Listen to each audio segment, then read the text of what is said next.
Afternoon, and I would like to call the meeting to order. What time is it? Is 1:12. It's 1:12, and we'll start with a roll call. Debbie. Deborah Snow, public member, board member. Karen Chain, public member. Christy Cooper, audiologist board member. Marcia Raggio, audiologist board member. Dee Parker, speech language pathologist, board chair. Amnon Shalev, hearing a dispenser board member. Okay, thank you. At this time, would any members in the room like to announce themselves? Please do so. I'll go ahead and start. Paul Sanchez, Executive Officer of the Board. That's okay. Brianne Humphreys, Operations Manager for the Board. Denise Graves, Enforcement Coordinator for the Board. Jackie Georgeson, University of the Pacific. Okay. Oh, Michael Santiago, DCA Legal. Okay. Thank you. Next, do we have approval for the minutes? And those are behind tab 2.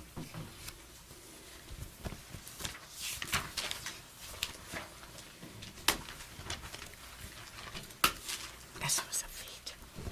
This was a feat.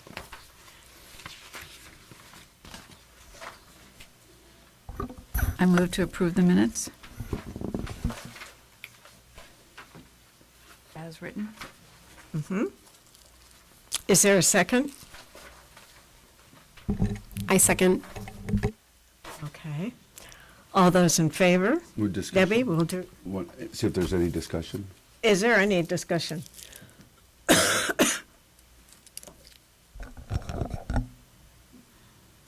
Okay.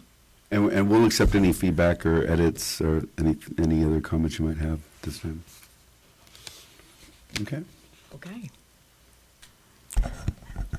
Yes. Yes. Yes. Yes. Yes. Yes. Okay. The minutes are approved. Terrible time at my voice.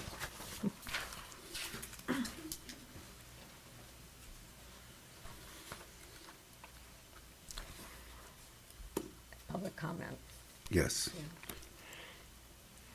Do you want me to Is talk there- about the, Yeah. just, well, you can go ahead and call for public comment if there's any, and then I'll talk about the written. Okay. Is there any public comment for items not on the agenda? Okay, behind tab 3, we have some written public comment that came to the board from Dr. Maria Abramson. We don't have the option of discussing public comment at this time, but if it's an issue that you would like to agendize for a future meeting, you're more than welcome to do that.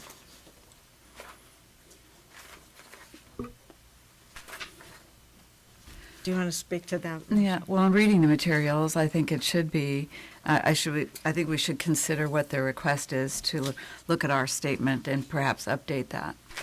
Okay. Is this something that we want to just work with staff on updating? Or do we want to discuss it in a future board meeting?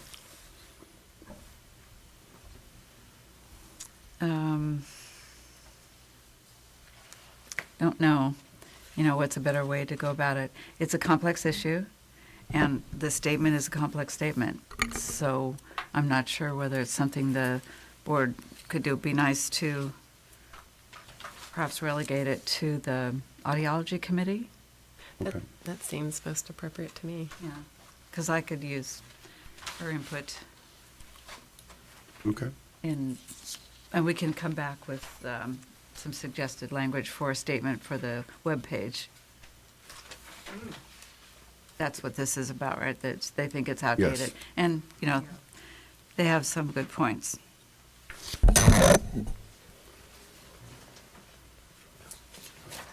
Do you want to make a motion regarding that, or do We're- we have to, or can we We're not required to just- make a motion. You we as could board just chair can say just delegate that to. Delegate to them? Yes. Okay.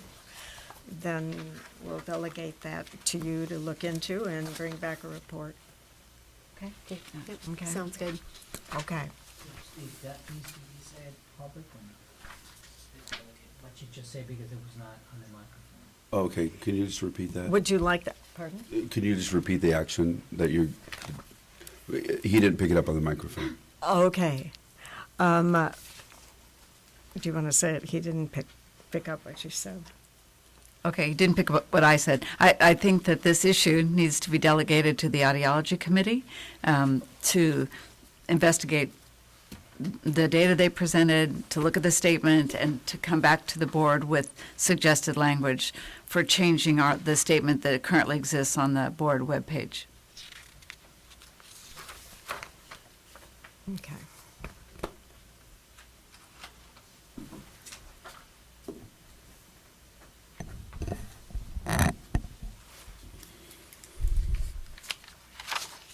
So we'll go to number 5 now. Number four is closed session, but we're going to save that till the end of the meeting. End of the meeting. Yeah, so we'll go right into item number 5.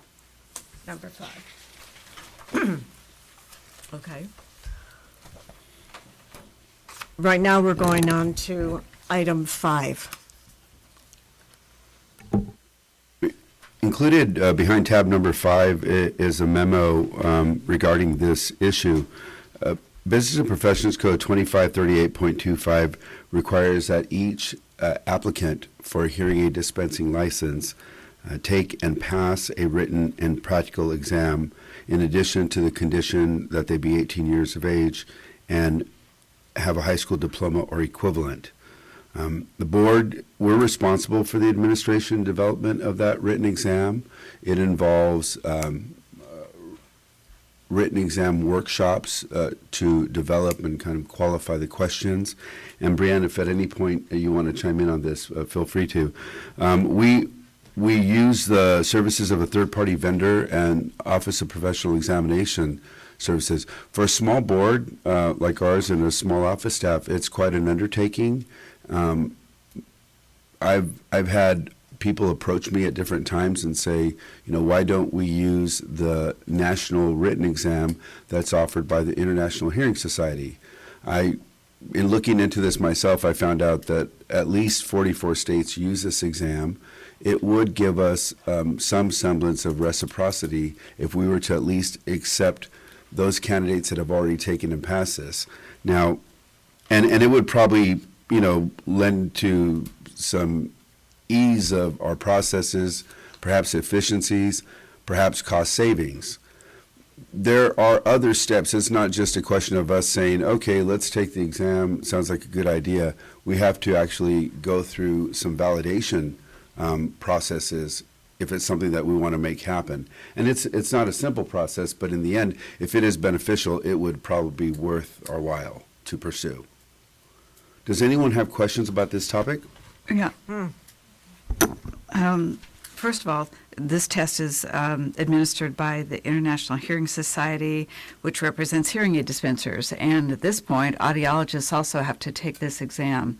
So I'm not sure the applicability of the questions in here for that population and whether we could blanketly use it. And when you say 44 states have this, I don't know how many of them have dual or have separate licenses for audiologists who dispense, and therefore how they manage those two populations. Yeah, that's a good point. And I think that what we would be looking at is we have a couple of things going on at this time. We have approved language to not require the practical exam for audiologists and determining what the written exam would be for audiologists who wish to dispense. This is something that we could look into with OPS as far as whether the exam is valid for our purposes. And we'd probably have more than just one question, whether it's valid for hearing aid dispensers. We'd probably have to also look at the issue and how it applies to our current state and our future state in what we would offer for audiologists. Yeah, because one of the issues we talked about when we talked about eliminating the practical exam was that the written exam should really encompass California laws and regulations, and that certainly wouldn't be in this exam. Yeah, that's what I was about to say, that state laws, we have to go and pass this examination. Also, the written exam for hearing aid dispensing, I think he's talking only for issues involved hearing aid dispensing and nothing to do with audiology. There's nothing to do, right, as I understand it now. So the only thing that we are facing is how we go and encompass the state laws into IHS if we go with them. We'd have to rely on the, is it OPS? Is Yes, that right? yeah. To look at the content and say, yes, this is within the scope of practice of both professions, and rely on them because, of course, as board members, we'd like to look at the questions ourselves Yeah. and say, how relevant is this? But we're not, I presume, allowed to do that. So we have to rely on them. Right, and I think, and what Amnon said earlier is correct, because it would, a big part of this would be contingent upon it covering state laws. Earlier in a conversation with Amnon, we kind of talked about that and how if we said, for instance, yes, we'll do this examination, and we're also going to add a supplemental exam, then that might defeat the purpose of doing this work if it still creates work for the board, and we still have to go through this. So this is just a matter that's up for discussion for the board to, decide whether they want to discuss this further or if they're not interested in. Is the savings for the board, or for the staff, in that somebody else administers this, somebody else oversees it, they really don't have to hold these, north-south tests? Is that the savings? Not necessarily the quality of the test, because I presume that's fixed. The test questions are fixed. Is And this a north-south issue or it's not online? Well, hold on. Yeah, let me just answer your question, Marcia. The questions are developed on a constant basis, so they are set, but they're re-looked at these workshops. The savings would be in the administration and the development of the exam. It would be similar to the model that we use for the praxis exams. We don't have anything to do with the development of the exam, but we come back when we do our occupational analysis, and we validate whether these examinations are valid for the scope of practice, the duties, and whether they're relevant to the professions that we license. an OPS has to have looked at the praxis to determine Yes, that. and they do, because I've actually put them in contact with them myself, and they talk to them and they look at the examination. I have a question regarding written exam. Don't you do it online or from anywhere in the state? That's correct. The written examination So- is done online, but that's the third-party vendor that we use.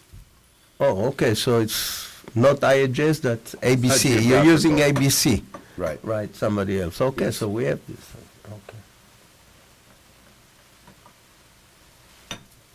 And applicants who come from these 44 states have to then take another written exam, and then they have to take the practical exam.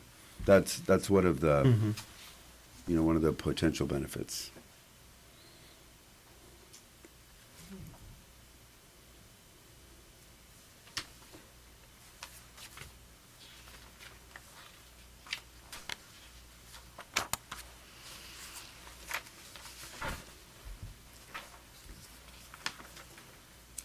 What would you like to do at this time? Yeah, I don't know, it's really. I don't see any urgency in go and change the system which is working right now. I mean, to IHS. I should say we should stay where we are unless somebody will come with say, this is the benefit you're gonna get. Let's say if ABC charges $100 per test and IHS charges $25 per test, then okay, let's consider. But otherwise, I don't know what's the benefit. Well, I agree with Amnon's statement, but at the same time, I feel like what you're saying is we just need more information. And I think if we could get more information, I think it is worth discussing, because if it's a huge cost savings to the board, then I do like the standardization of it, the idea of it being standardized across states and not necessarily specific to California, but I haven't done any kind of comparison between the two. And that's the purpose of this agenda item, is for you to decide whether you want to pursue this further. And this would be an appropriate conversation for the Hearing Aid Dispensers Committee to have, And during that time, we could have experts provide us with information, anything that we might need to take any action if any is necessary. Do you happen to know what the cost savings would be? No, that's Okay. something that we would have to do some analysis on. Okay.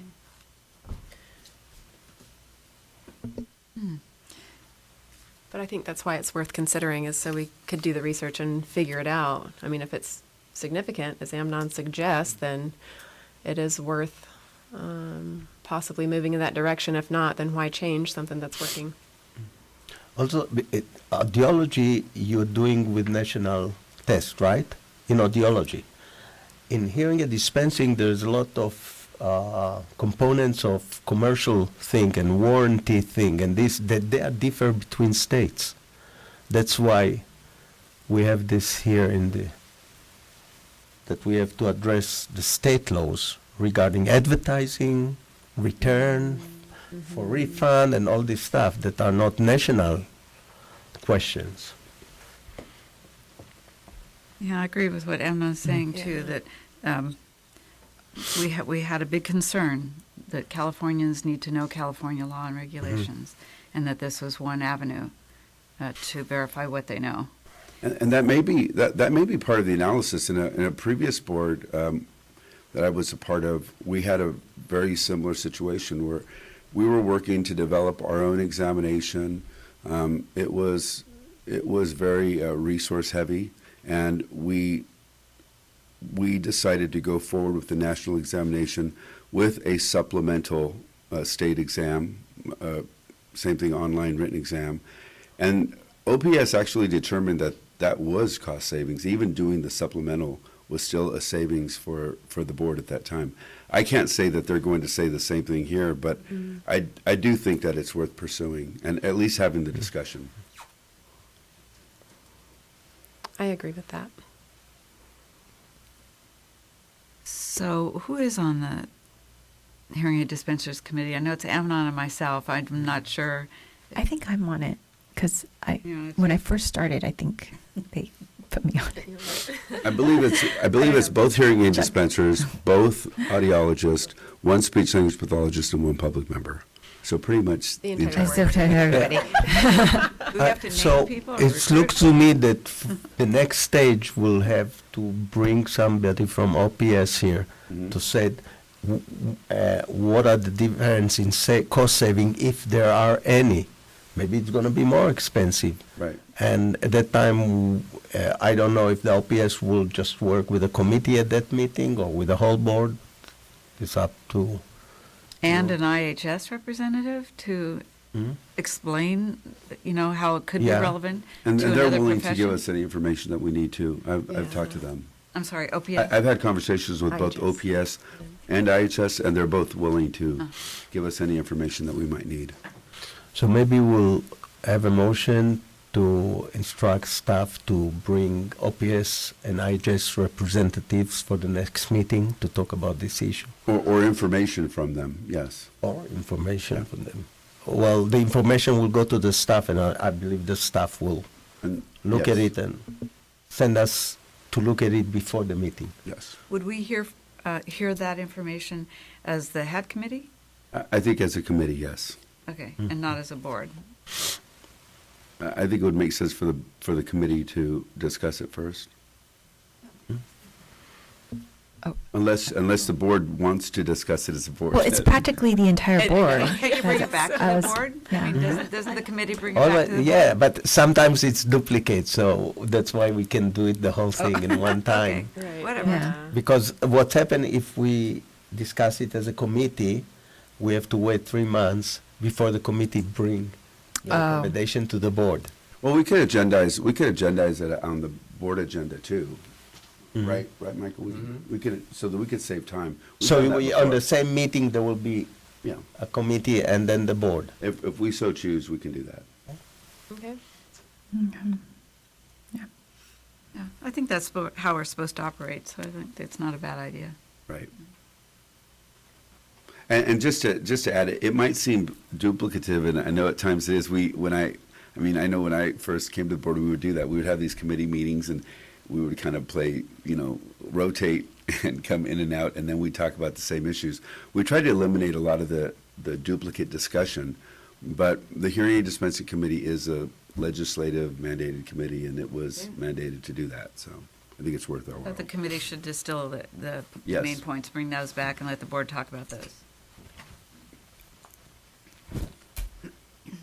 And I we do assume a we're gonna motion? need a motion for that. Okay. By the way, I believe the committee is the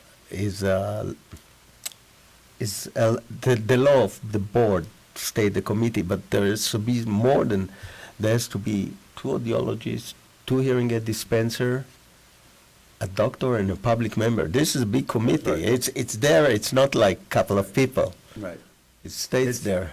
right, it would be that committee. And So as long I'm we have- looking now, All but 2 of it's us. the board. As I'm looking now, this is the committee. Are the It's committee stated meetings by the law. public? Are the committee meetings public? They're Yes. public meetings because it's all of us, so it Yes. has to Yeah. be public. Yeah. Yes. Okay. The non-committee members just sit. Sit there. Yeah. Okay. What's the most effective way to? So you can delegate that to the hearing aid, We can you can just delegate this item that to the Hearing Aid Hearing Dispensing Aid Committee. Dispensers Committee. Yes, Okay, then. Question though, Paul. yes. Didn't you say we could invite the OPSS and IHS to the next meeting, then present to the board, and then this, at the same time, or right after that, we have a committee meeting? So it's all Yes, done? we can invite them. I know OPS can attend. I know the people from IHS are a couple of time zones away, so I know for them it might be a little more difficult, but I can certainly extend an invitation or participation in some form or another. I thought you said they're going to present to the committee, not the board. The committee, yes. Okay, so they present, okay, The members of the committee are. the board. Right, right. The most efficient way possible. Let's shoot for that. Okay. So the charge is, Delegate to the hearing aid dispensing committee? That we're delegating this to the we'll Hearing Aid delegate it Dispensing to Committee. the Hearing Aid Dispensers Committee. Yes. Do we get any information beforehand for this, or? I hope so. Okay. Yeah. Paul, are we going to get any information beforehand on this stuff, or do we wait until or we can't have because of Any Brown Act, or- information that's available, we can get it to you beforehand. Okay, perfect. What? Oh, Also, just to add, just so that I don't put out some false expectations, I'm working with 2 other entities, and I don't know if this will be ready by the next board meeting, but we could certainly try for that.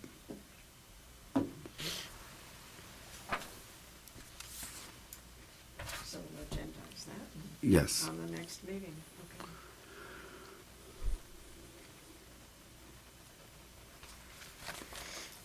Do you want me to go right into number 6? Oh, I'm sorry. No, I was just going to We say, need is to there ask for- anything else the group Thank would you. like on that agenda? And our legal counsel just reminded me And to ask for everybody's- public okay. comment, yes. Which is the point of the meeting. Any public comment?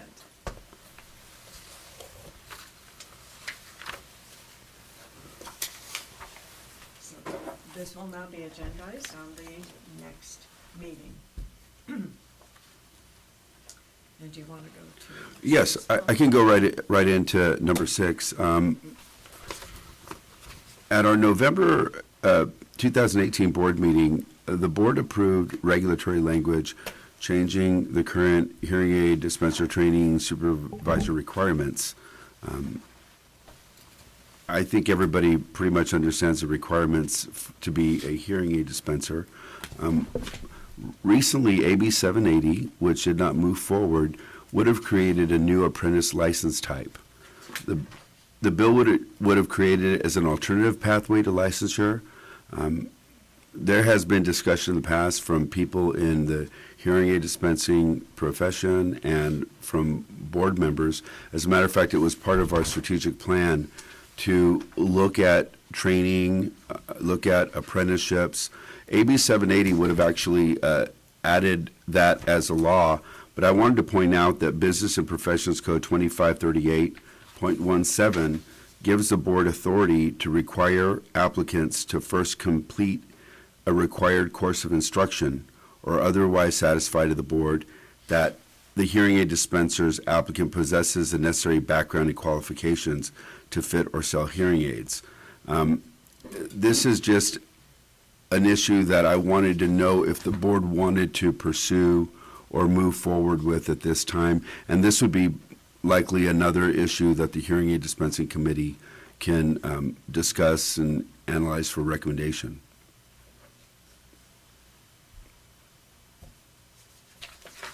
What's the difference between the two? The difference between the, well, what was proposed in AB 780 would have created a different license type, which would have been an apprenticeship, very similar. Our trainee license is for someone who wants to work under supervision of a volunteer supervisor while they are preparing for the exam. The apprenticeship would have had some requirements that they take and complete a course. Now, I'm even talking on a more high level than that here, and just asking if the board wants to pursue the requirement aspect of it. Because when we talk about trainee, our current trainee license, it's not required. When we talk about the apprenticeship that was proposed in AB 780, it was not required. Previously, we had worked on, several years ago, the board worked on training guidelines, put a lot of work into training guidelines, and the Business and Professions Committee asked us to look into this. But we were putting a lot of work into training guidelines that, again, were not required. So if we have all these, voluntary things that are happening, is that the direction we want to go in, or do we want to actually look at some requirements? Right now, we ensure that someone is qualified to meet the minimum standards of fitting or selling a hearing aid by taking the written and practical exam. Training would provide maybe a little more than just minimum. We'd actually require some type of training. Something about the minimum. Right. I don't know how can we ask for requirements when we don't have any tools to fulfill these requirements. We can put tomorrow the law required you to do this training, and there's nobody provided training in the state. Mm-hmm. So then what you do? So we have to think about this. The other thing I'm thinking right now is throughout the history, and people who are here many years, and we have statistics, I was not aware about that we came as a situation of either consumer complaint or any other agency complaint that a person has not done his job because he was lack of education or knowledge. All the complaints that we're getting here are by bad deeds, willful things, willful honest things of dispensers that are involved in fraud, that involved in negligent, but not a lack of knowledge. It's not like they said that we come to a person and after we open an investigation and said he didn't do masking or he didn't do air and bone and this and he comes and said, I don't know how to do it, or I didn't know. He knew how to do it, but he shortcut this thing. So I don't know what we will benefit from requiring a training. That's my question. And we have to go and build some category and for training and have some people in the state that are doing the training. And we don't have it now. Yeah, and in response to the enforcement categories, I agree that we get more complaints and conduct more investigations having to do with fraud or warranty type issues. Yes. But we do get complaints and we do investigate issues of negligence. Yeah, I know negligence, but negligence And sometimes not incompetence, because of lack actually. of knowledge. Not, yeah, you're right, negligent. You can be negligent, you know what to do it, but you just decided to cut corner not doing it. So if you decided not to look at the ear canal before you put a silicone into it, it's not mean that you didn't know that you did. You just be negligent and you haven't done it. But the person learned it and he passed the exam. So that's, what are we gonna get? What benefit are we gonna get more? You see what I mean? I think audiologists claim all the time that they get all the training in schools now throughout the nation, and that's why they're exempt from practical. They still until now, some, I don't know, 30, 20% failing this. But I don't think that when somebody is doing negligent thing, he didn't know that it's not supposed to do it. So, Sorry. I was just going to say, part of training too, though, is usually a course on ethics. So the law tells us that we can require this, and if we choose to go this route and require a course of instruction, then we would want to obtain the advice of persons knowledgeable of such courses of instruction, and probably look to see what is available. We may come to the conclusion that there, like you said, there isn't anything available, but we might find something that, that there is. yeah, and we're trying, the other thing is we're trying to have access to services to consumer and not to make an obstacle for licensee to become licensed. And one argument with audiologists was this, to have more access so we don't need to put the burden of practical exam. So we don't want to put another burden. It will be a burden to get the license on the dispensers. I didn't see any time. I don't know if you have seen anywhere in a complaint that the person said, I didn't know that we have to do it. Well, I do know that recently the board actually required that the respondent take and pass the written and practical exam. And we've done that on more than one occasion, probably in the last year or two, right? So I know that it happens, and sometimes even if the respondent doesn't admit that they don't know it, the board has determined, based on the evidence, it appears that this person needs to prove their competence. So it has happened. And a lot of these cases don't rise all the way up to board discipline, but I think that's a point well taken. There's not as many as there is having to deal with warranty issues. I have a comment. AB 780, maybe you can answer. Is it going to? It didn't move forward this year, but is it going to possibly move forward next year, or why didn't it move forward this year? It got, do you want me there? Sorry. No, go ahead. Yeah. Please come forward. We also have Bryce Doherty here with Hearing Healthcare Providers. We were sponsors of the bill. So, am I on? Yes, you are. Okay. AB 780 got held in suspense, which means because of the board's costs, it didn't move forward at this time because it would increase costs to our board. So it won't be, AB 780 as it is won't be moving forward, but there is nothing to prevent the sponsors to introduce another bill again in next year. Okay, so I was thinking maybe we can discuss this further, just in case the sponsor introduces the bill next year or the following year, and it does potentially pass. Then we're at as a place where we have to institute something like this. So instead of ignoring it, maybe we should just think about it and think about how we would do this just in case it does pass. I totally get Amnon's point that he's trying to make about this. But I'm also remembering that when AB 780 was being discussed in multiple venues, one of the issues that the lobbyists brought, as well as the supporters, was that they were tired of the hearing aid dispensers having the label of a high school diploma.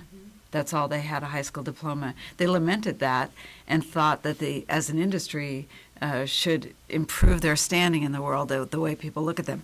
Now, that may not be in our purview to care about, but that was an issue they wanted. At least that doesn't say they speak for every dispenser, but at least they thought we should have something more rigorous than a high school diploma, so they had more stature. And one more comment, I'm sorry. If it were to pass, the board would have to, you guys would have to create like some type of BCP, right? No. Because if it's going to increase costs. For AB 780 Yeah. or for this? For- Okay, for this discussion. I Not for think this discussion, for AB 7, if it were to pass next year, right? Well, I think it depends on what is involved in a bill, but yeah, sometimes it involves funding, sometimes it involves, work resources, as in staffing resources. Yeah.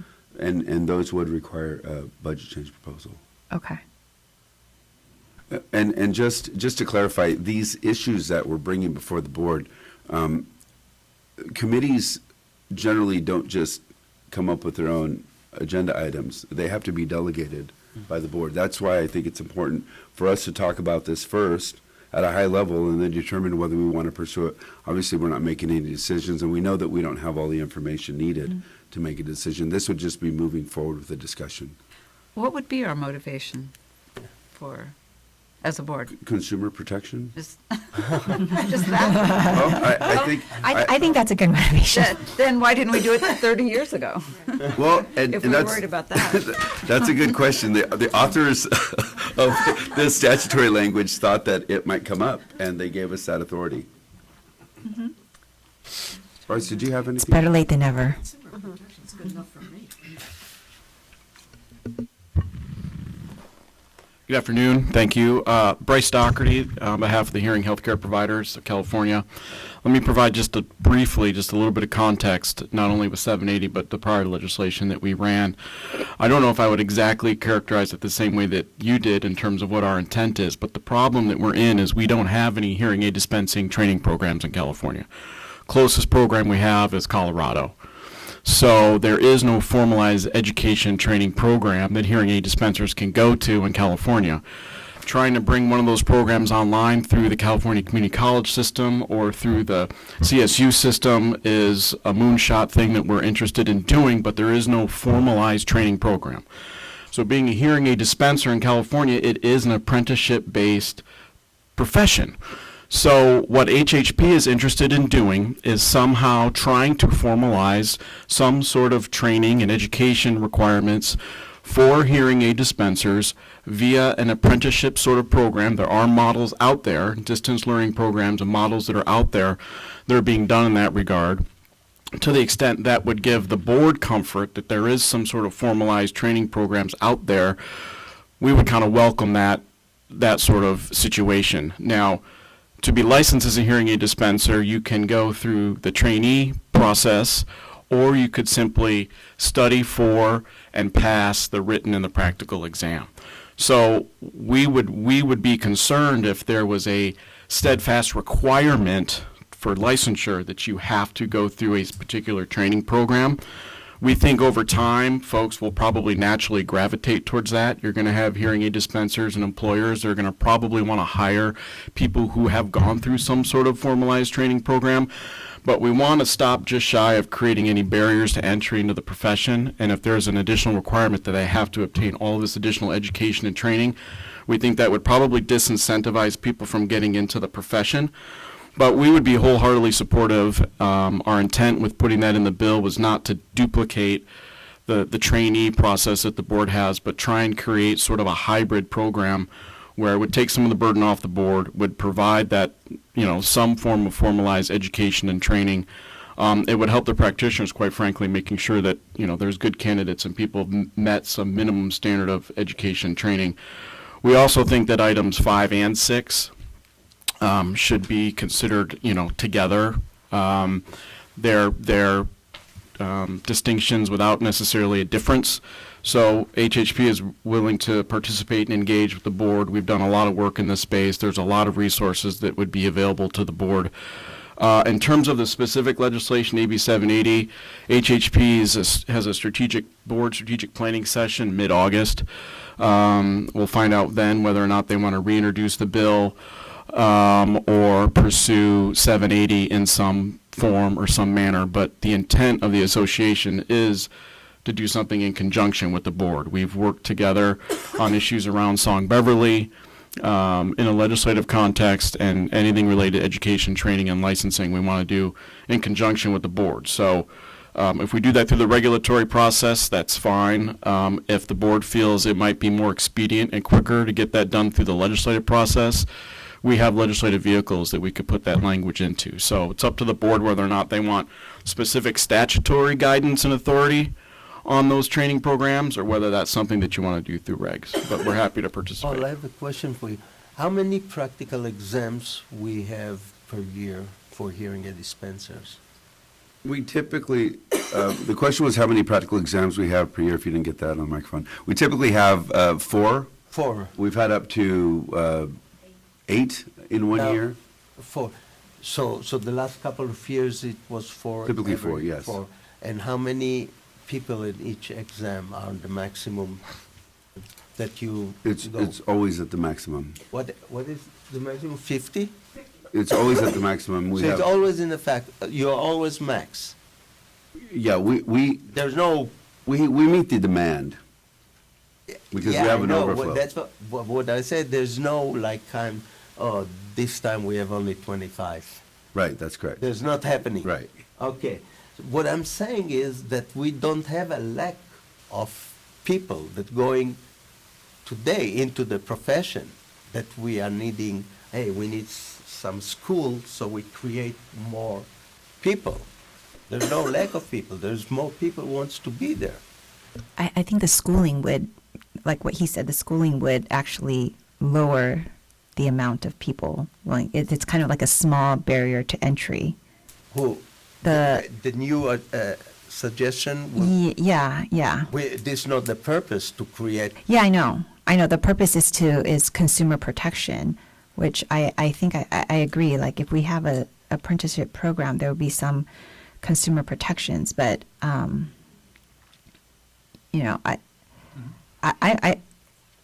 think this is going to happen sooner or later, and we as a group should prepare for it. Whether or not now or when it happens, but we should be prepared that something like this is going to happen. They might do another bill. Are you talking about the requirement for Yeah. the apprenticeship program? Yeah. Okay. Can I just clarify something? Does IHS offer an online course that has a practical element that is done locally? Is that how it works? Yes, they would come out and do that. I think But they they do have to they come do out? those sorts of trainings, yeah. Or you could, for example, HHP or others could, as part of their meeting or conference, could do the training, do an IHS specific training. There's a distance learning component, and then there's a practical component. So is that an avenue? Correct. That's what our intent was with the bill. Yeah, so you don't Make have it to have a turnkey. local program. You could Correct. use this mechanism. Correct. Okay. Completely turnkey. We don't, to Amnon's point, we know that there are a lot of people taking the exam. I don't know that we've really looked at how many people are staying in the profession. That's probably some analysis. I don't know how we would do it, but maybe that's something that in the occupational analysis. People are paying every year, I mean, people who are not staying in the profession don't pay. The number has stayed relatively static for the last few years. I mean, it's gradually increased, but if we're testing a minimum of 200 people a year, and sometimes up to 400 people a year, then that would tell you that everyone's not staying in the profession. We have No, of about course, there's people who 1,700 people. retired. I'm going to be one of them in a couple of years. Well, People retire. It could be. Let me just go to something else that I think is really important to consider. If we talk about training and it's not a requirement, an apprenticeship program, and it's just an option, I know that they're already doing that now because I talked to IHS and they have people that are participating in that program now. I don't know what the regulation or what the law would be or what the benefit would be in just establishing another category that's voluntary if it's not required. If it's not a requirement for licensure, then, why do it? And I'm not sure, maybe there is a good answer to that. I just don't know what the answer is. Right now, I understand that we have rules and regulation by law about the training program. I mean, who can be a supervisor? And we were talking, I think it's more important, and I don't know if we even finalize what will be a direct supervision, immediate supervision of trainees. We did finalize it. Huh? We did finalize it. Okay. We approved it. So we have something in place for people. And I don't believe that people, but you should know maybe, people who go to the written and practical exam out of the blue without putting hands-on in some training before. I don't think it's realistic that a person will go into the test. Ask Brianna if she knows that question. You know? Yes, they do. Yeah? I mean, they never done an ear mold in their life and they go to the practical They exam? study on their own for the written and the practical. They Eh. go on the websites and they just find tutorials, but yes, they do. Yeah, and they, do you know, do we have any knowledge what's the percentage of this? No, I think it's all anecdotal, what we're talking about, but I know I've talked to people who have told me that that's what they do, that they've gone on and they've just studied on their own, they've looked at, the age of millennials YouTube videos. Yeah, today you can Right, learn right. everything on the internet. Right. But, and do we know their success score? The other thing we know is how many trainees we have at any given time. We have about 200 trainees, and we administer the test to about 200 people. But I know that all the people that take the exam are not trainees. Yeah, But eventually, so I mean, there's some trainees who are trainees and then they decided not to go for the test and Right. just forget about it.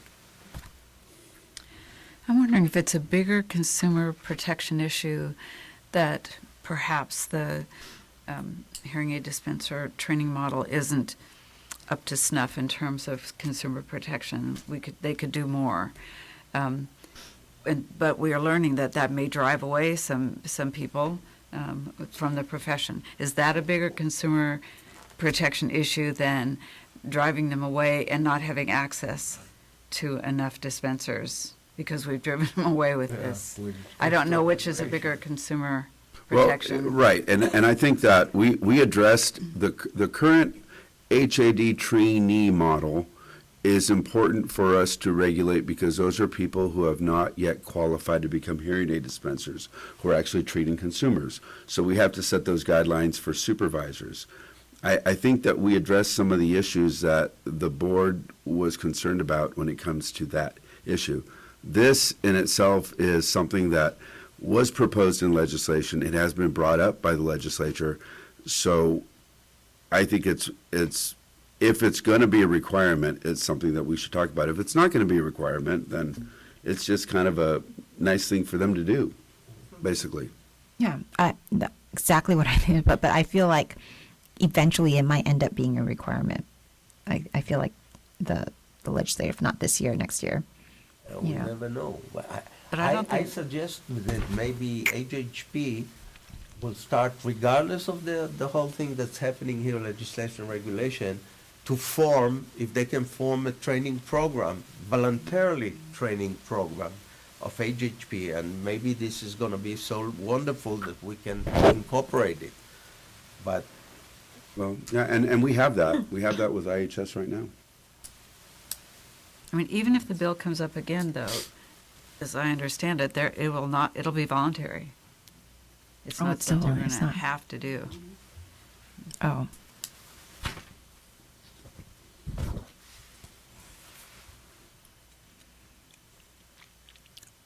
Well, as a consumer, I would prefer to have my hearing aids be done by somebody with more training than less.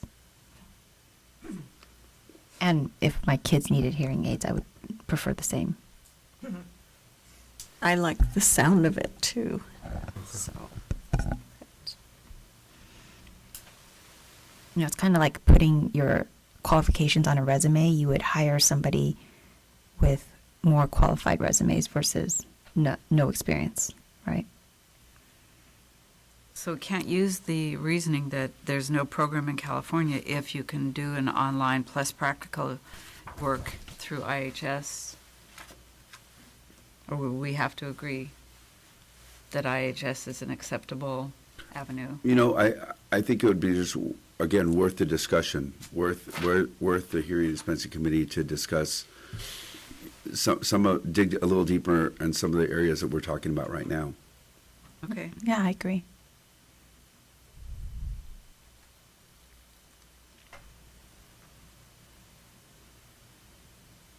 So this is then another future HAD committee item. Yep. Okay.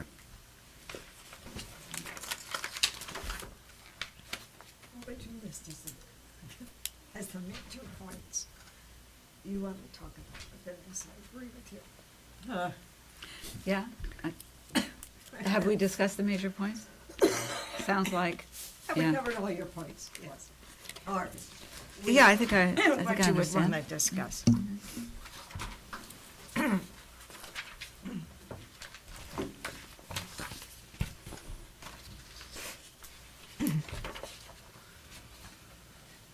I think we just need to ask if there's any public comment at this point. Okay. Is there any other public comment? This is great. I hate the ER.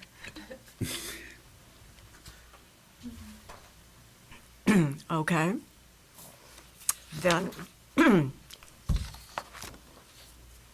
what should we specifically? So we could go to item, pardon? That could be a future hearing aid dispensing committee item, and we could talk about when we'll talk about it. Yes. Is there something that we're looking at whether it will be legislated or, because I think that the bill's stuck and it's gone. I mean, I Well, don't we see have- it right now.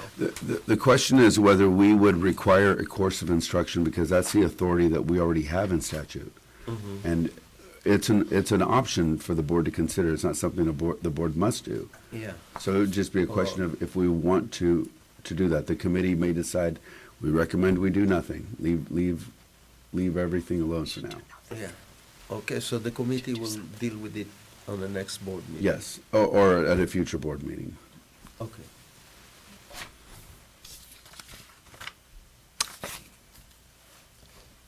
Are we good to continue? Okay. I have item number 7 regarding supervised clinical hours required for audiology licensure.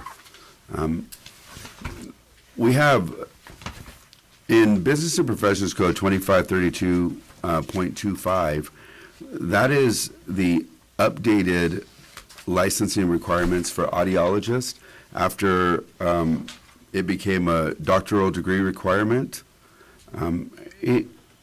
Behind tab number 7 in the memo, you'll see that the bolded area says submit evidence of satisfactory completion of supervised clinical practice with individuals representative of a wide spectrum of ages and audiological disorders.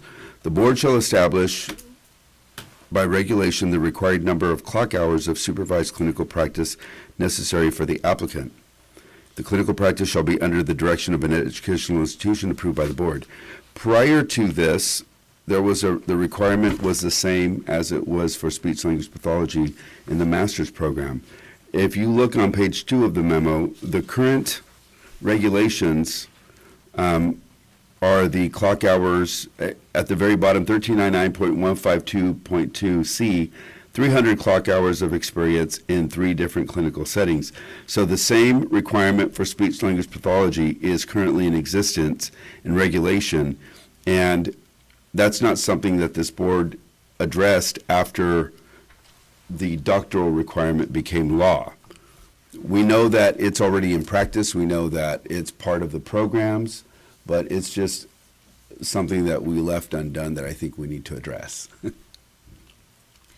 Yeah, I agree.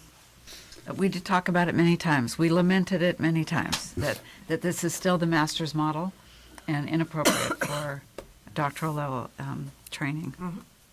So we have with us Jackie Georgeson from the University of Pacific, and she was going to kind of give us a little bit of a background and some information on this issue. And I shared this with everyone, too. Okay, fantastic. So, yes, as you can see, in looking at the hours or the RPE, thank you, the RPE requirement or application verification is a 12-month externship. And if the externship, my students, if they send in that RPE verification early, like our program and the SDSU program both require 1,850 hours to be completed during the externship. Okay, so that's the minimum number of hours per the externship. And that is, students work 40 hours a week, that's 46.25 weeks.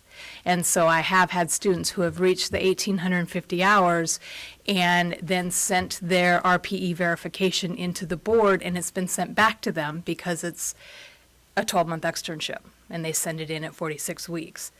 And so I'm very excited that the board is looking at updating the requirements or specifying what the regulations for an RPE are, or for California. In doing this, I sent an email out to some of my colleagues across the country and just asked them, does your state require licensure for RPEs or for externs? And what are your program requirements for the program and for an externship? Okay. And this isn't pretty, but I provided it. I sent it to everyone. Or I sent it to Paul, who shared it with everyone. And so, if you can look at that, just in the few states that I've included, you can see there really isn't much of a consensus.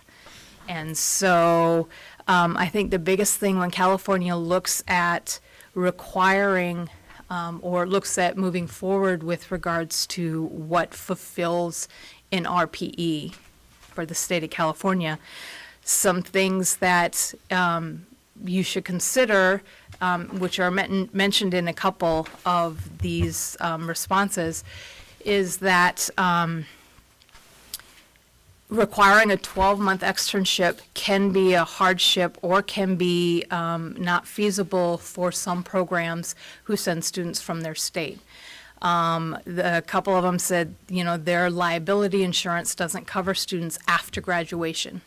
And if the students start their externship July 1st, then they would finish June 1st. If their program has a May graduation, they graduate in May, they are not able to fulfill that remaining month of June for an externship because they won't have liability insurance through their university. And so, and some of these, the programs are like, we require 1,820. Starting in January 1st, 2020, there are no longer any specified number of hours required. And so, it's going to be up to you guys to kind of decide. Yeah, so there aren't, it's moving more to a competency-based. ACAE accreditation is, it's a purely competency-based model. It doesn't have any hours requirements. CAA, which is the, ACAE is kind of like the AAA kind of model. CAA is the ASHA, so it's SLP audiology model, and they don't specify any number of hours. They do specify that they recommend or they want a full-time equivalent over the course of the program.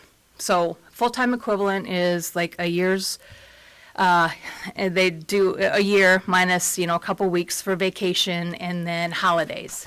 And so that's where the 1820 came from, was when they say a full-time equivalent, Okay, that's 1,820 hours. Okay, and so that is specified over the course of 4 years or 3 years, not the externship. Okay, and so I think it would be worthwhile in moving forward and looking at this to have a dialogue with the new programs who are coming online.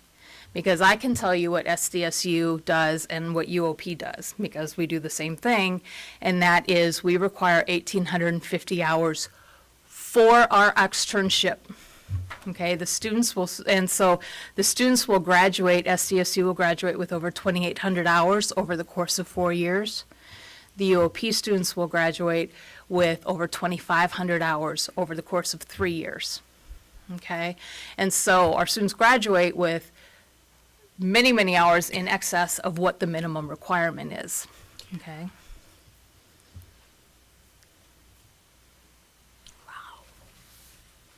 And so I do think, and like I said, speaking to the programs who are coming, the CSULA, and then the other programs who are coming online, I think is worthwhile to start a dialogue with them to find out what their externship requirements for their program are going to be, and then the details of what that's going to look like.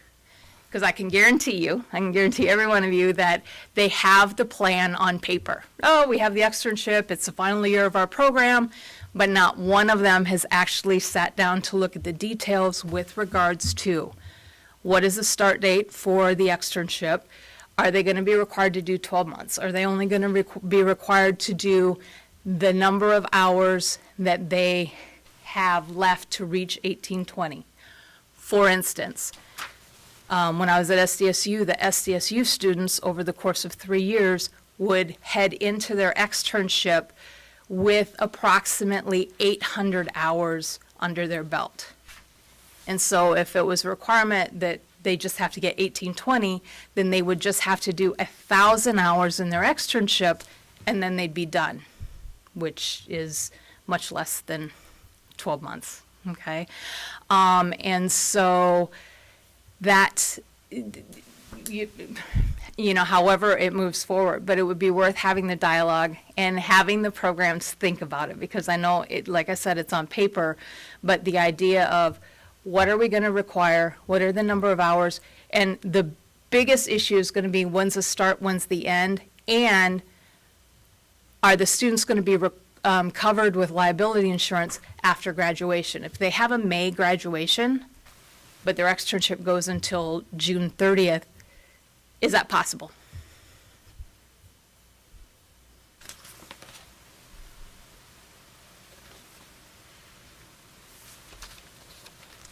It seems reasonable to me to eliminate the time frame and simply use the hours as the criteria. I thought I remembered when I worked for the chancellor's office, we certainly in the executive order said how many minimum units, number of units they had to be for CSU programs, not UOP, but. Yep.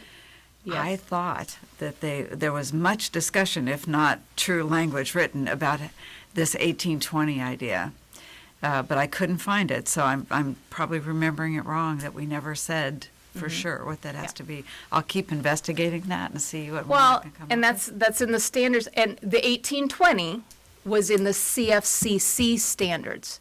So keep in mind, CFCC is the ASHA CCC requirement that does not accredit university programs. Okay, so it's not a program accreditation stipulation. Many, and the majority of the universities in the country do follow, they bunch the CFCC standards in with CAA, even though they're totally separate. CAA and ACAE do not have an hours requirement.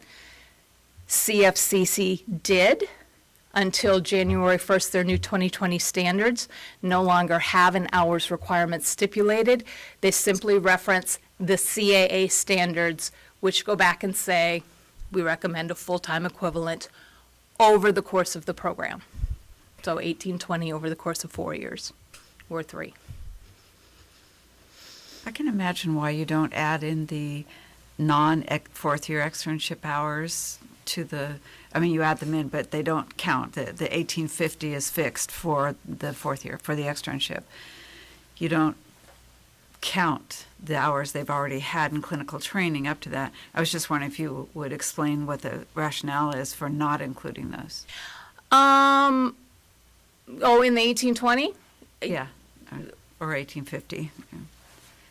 We just, so when we set up the SDSU program and did that, we had kind of talked to some other programs who are more established. And so, and also to make it uniform, we just started with, our policy is going to be a 12-month rotation.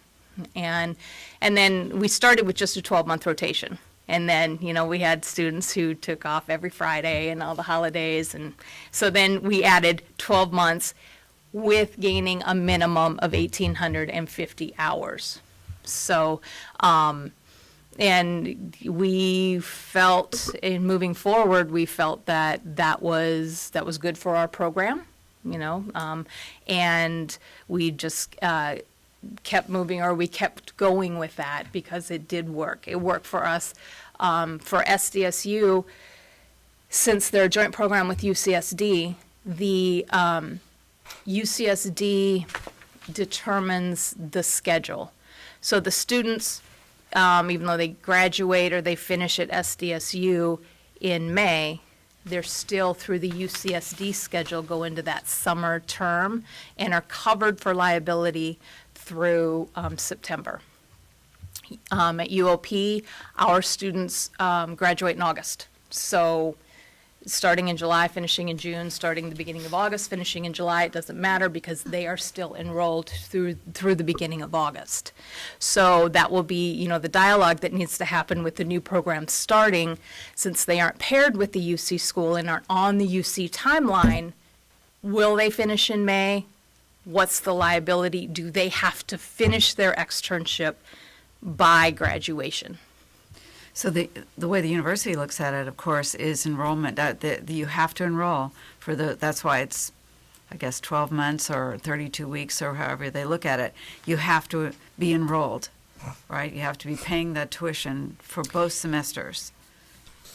Yeah, and for both UOP and SDSU, it's a 3-semester. Okay. So it's 3 semesters of, you know, and so you do that. You do fall, spring, summer is what those 2 programs, what they register for, is a fall, spring, and summer. They register for fall, which starts in August, the end of August, but many of them start their externships in July or June. And so you've got this window of time, but they register for fall, spring, and then summer. And then whatever the summer schedule is, okay, so for SDSU, which is on the tied to UCSD, they go through September. And UOP, we're the end of, the beginning of August. You know, and so it's a 3-semester registration, which covers them. Thankfully, the Department of Education, with it being a graduate program and a clinical education, they don't hold the dates, you know, like, oh, you can only be in clinic because your semester is the end of August till the middle of December. You can only be in clinic, that's the only time you're covered. With it being a clinical education, they're like, as long as they're working towards the degree and towards that requirement for the externship, then yes, they are covered. Okay, but when they graduate, if they graduate in May, okay, well, even though you're still doing it, you're done, and so I think that's the conversation that probably needs to go forward. And like I said, I'm sure that the new program's starting up, they just haven't gotten there yet. So it's like, oh, this is what we're going to do. And then when they get there, they're like, oh, yeah, we have to change some things because of what risk management says. Or we have to, I think the board has to work with all programs to try to come up with the proper language that covers all these bases. And Correct. Yeah. improve those hours. But we were going to do that anyway. For consistency, yeah. Yeah, the consistency. But that's great information point to make that we need to get ourselves coordinated. Yes. Thank you. So, Any other questions from the, okay.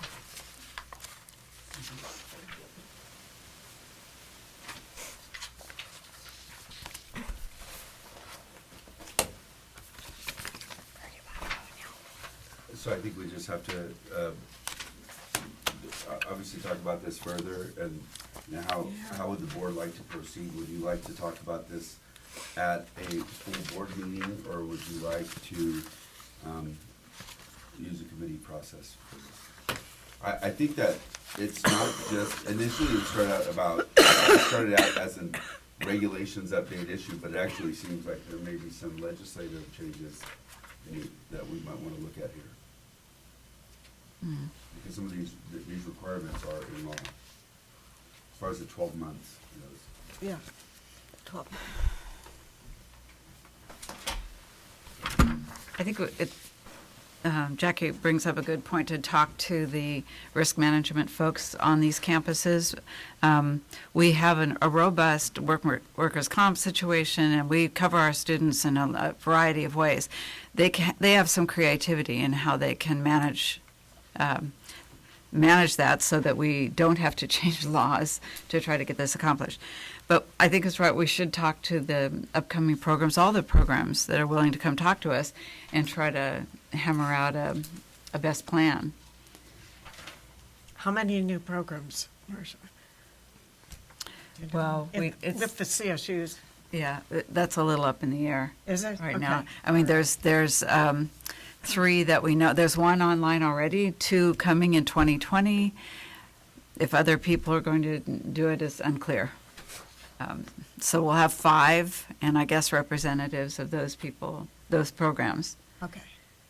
But they should have a heads up to check with their risk management to see what is possible in terms of creativity with covering students. So I don't know whether it should be a committee thing or a board thing. And then just one more thing, don't be surprised because every CSU's risk management may interpret things differently. I mean, so just because Trust it's a CSU. me, yes. Exactly. Yes. Yes, so just because it's a CSU, it's like, oh, here's what it is. I'm like, no, No. it's no. every, No, it's every every- campus. That's Yeah. true. So how that's best approached, I'm not sure. The audiology committee could do preliminary inquiries of interest in coming to talk to us and or providing information that we could bring back to the board and then decide on a full board participation at some later time. I don't really know. Okay.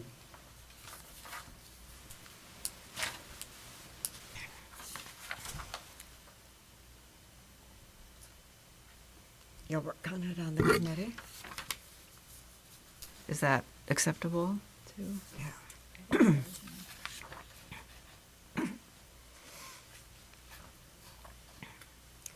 What do you want us to research?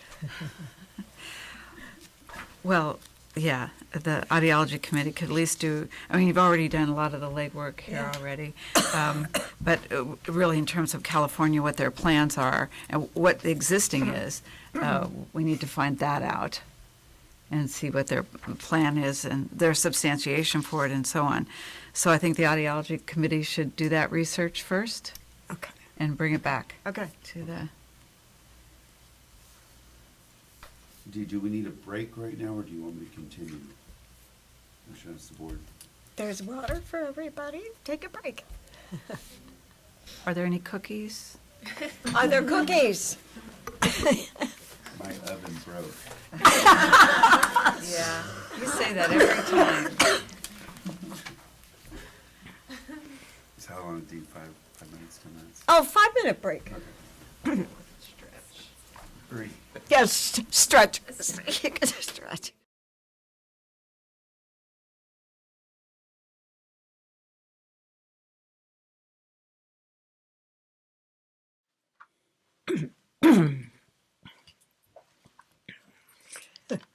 Let me choke.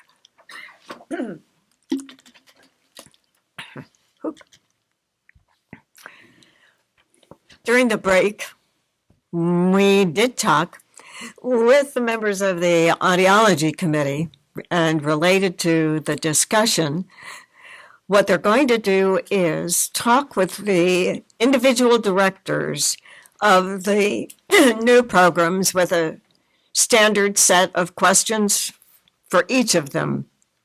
And then they will bring back their comments to us next board meeting. So we have some idea of what each of the programs will be doing and trying to get a grip on how do we make this work in terms of the insurance, the timelines, the graduations, ASHA, CCC, and everybody else. But we'll at least know where we stand in the state in terms of our new programs. I think we're also going to be talking to the existing programs to see what they're doing, what problems they've had, and so on, so we can learn from them as well. Okay. Let me add that.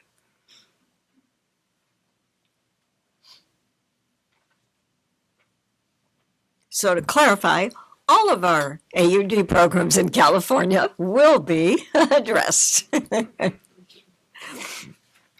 Thank you. Okay, next.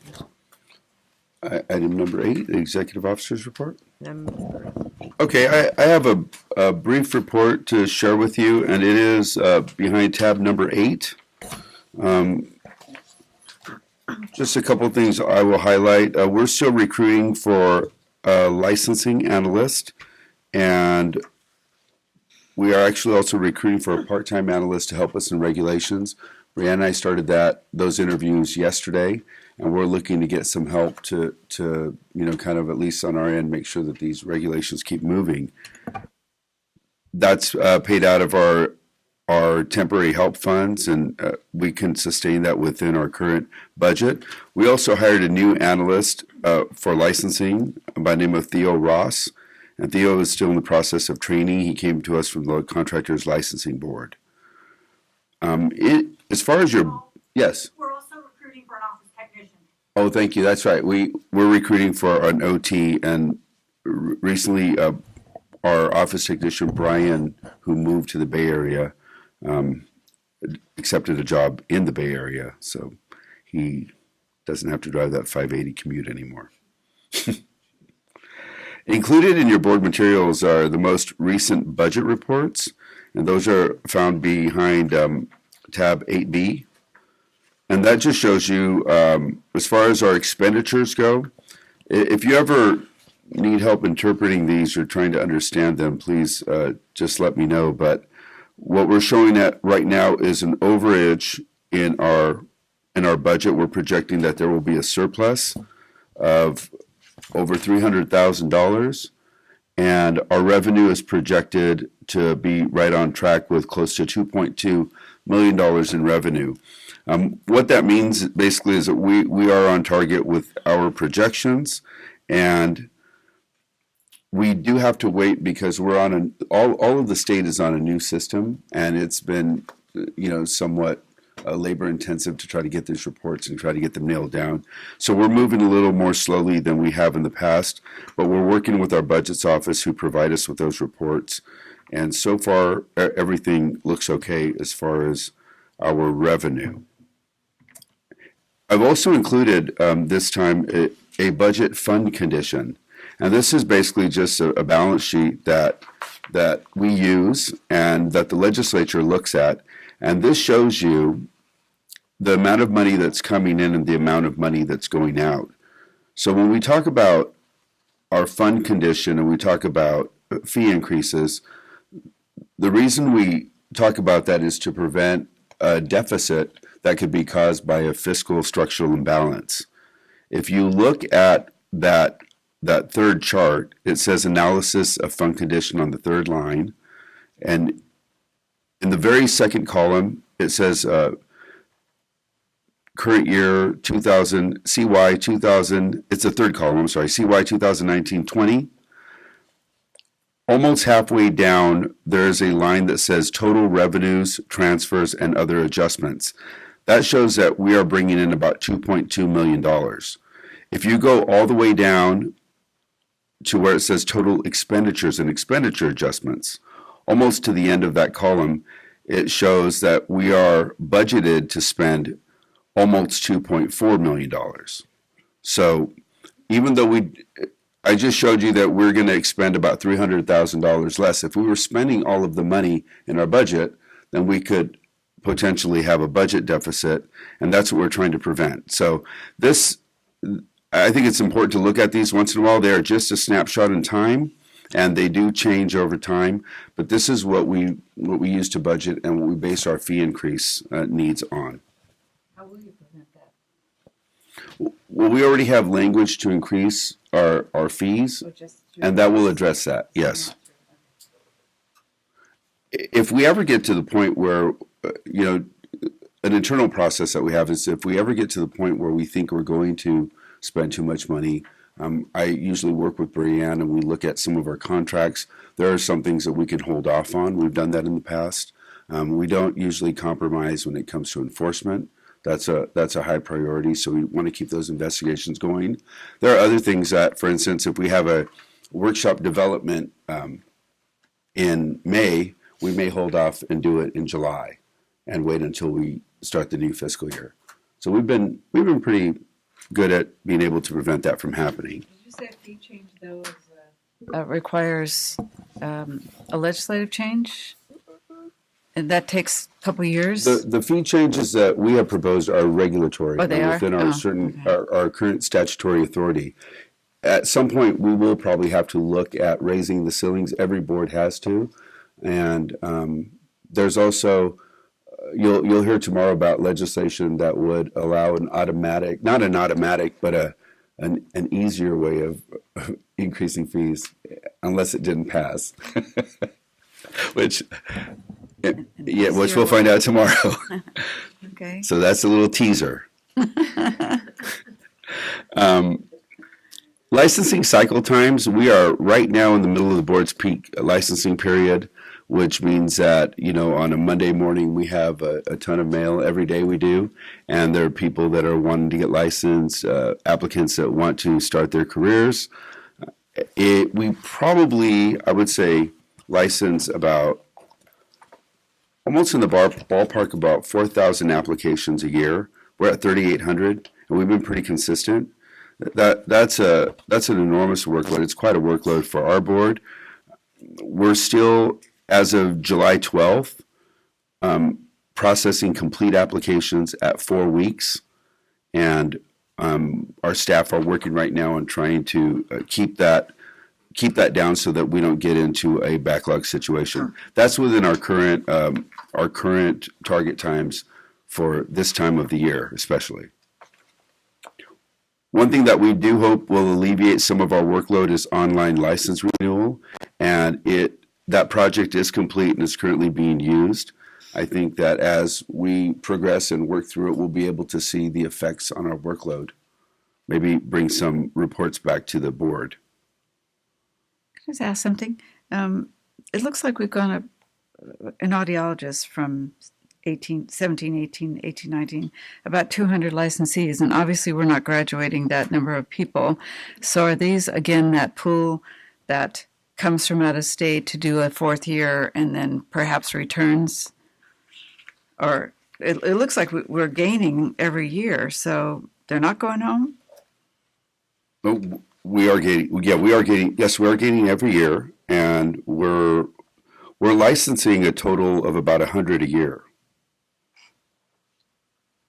I'm just looking at this, both license types from. Right. It's about 200. So some of Per those year? Some of those are going back in this last fiscal year. The growth is reflected in the actual total population. Yeah, I'm just wondering if we made the argument once you put out 75 licenses, but we only went up total of one person. Do you remember Right. that argument? Yes, I do remember so that. That's not happening anymore. It looks like you're actually going up 200 and over that last year, and they don't. That's definitely trending in that direction. We held a practical exam on April 6th, and we're about to hold another one on July 27th. One other thing I wanted to point out in enforcement, and please stop me if you have any questions on the report so far, but as I go into enforcement, I wanted to answer a potential question. We have, in 2017-18, we got over 300 complaints. This year, we're back at about 100 and, in the 150 ballpark. And that, as I explained to you in the last, a few board meetings ago, was a spike. And I think what we see now is more the norm as far as the number of complaints that we get. I also include the last 12 months of disciplinary cases or decisions, disciplinary orders that the board has made. And at this time, if you have any other questions regarding the report, I'd be glad to answer them.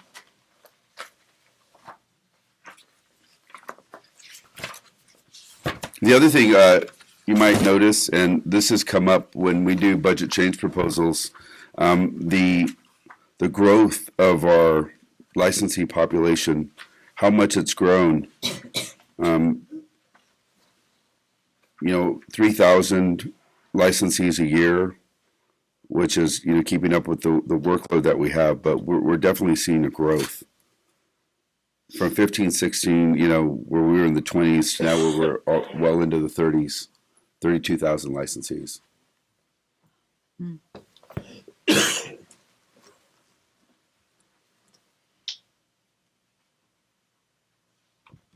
that's all. That's all I have.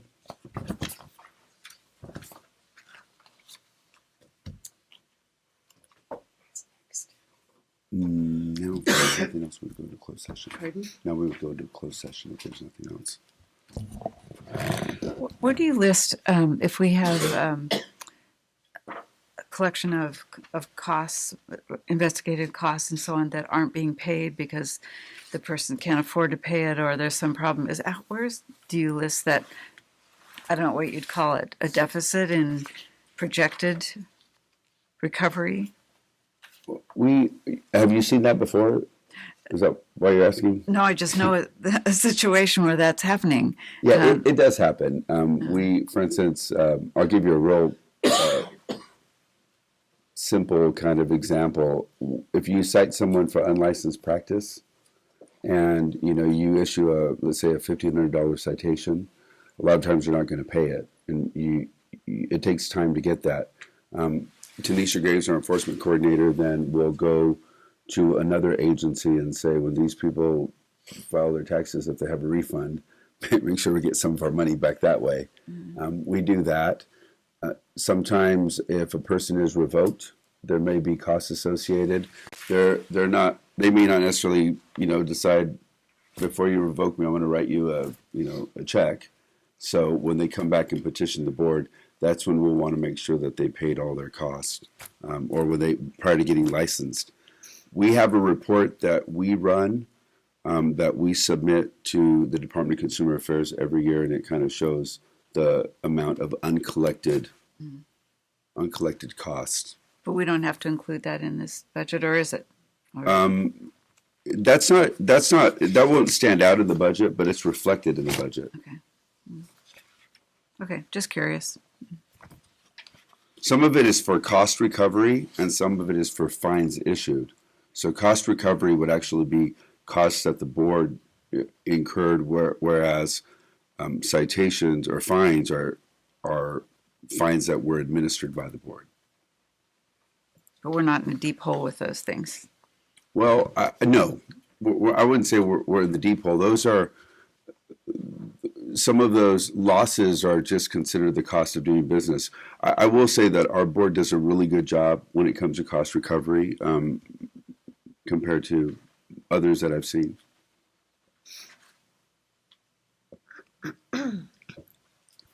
So now we're going to close session. Yes. At this time, we're going into closed session. Well, before we do that, I have Marcia ask her annual question about audiology complaints. I was kind of trying to Withhold The one that. time we were prepared for it, you didn't ask. But I thought you told me there was kind of a time certain when you were going to split those things. The end of the fiscal year, which we're at. Okay. Fiscal year 18-19, 20 audiology complaints.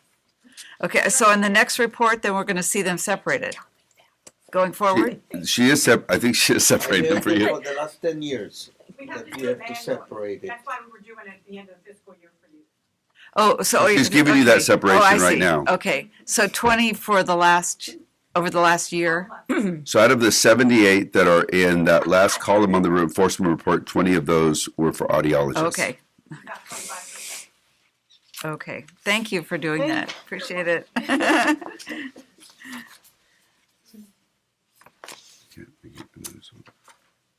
Now can we go into closed session?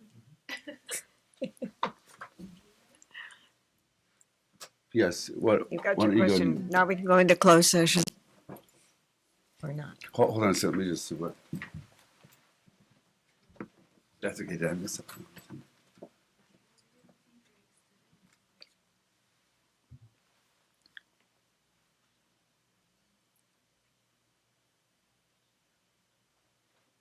Okay.